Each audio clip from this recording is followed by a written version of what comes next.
Many automations need to react to your team's actions, not just customer activity. This new trigger helps you build workflows that kick off the next step immediately after a team member responds, making it easier to follow up on their activity. Let's learn how to use it. Navigate to the Workflows tab inside the Automation section and create a new workflow.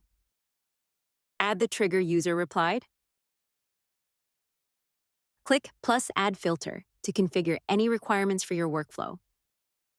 Select your filter fields, then select an operator and enter a value. This trigger helps you automate what happens after a team member responds, making it easier than ever to streamline internal processes, improve onboarding, and provide efficient customer care. Once a user replies to a contact through a supported conversation channel, the workflow runs automatically and can continue with actions such as notifications, tagging, assignments, or follow-up automations. We hope you enjoy it.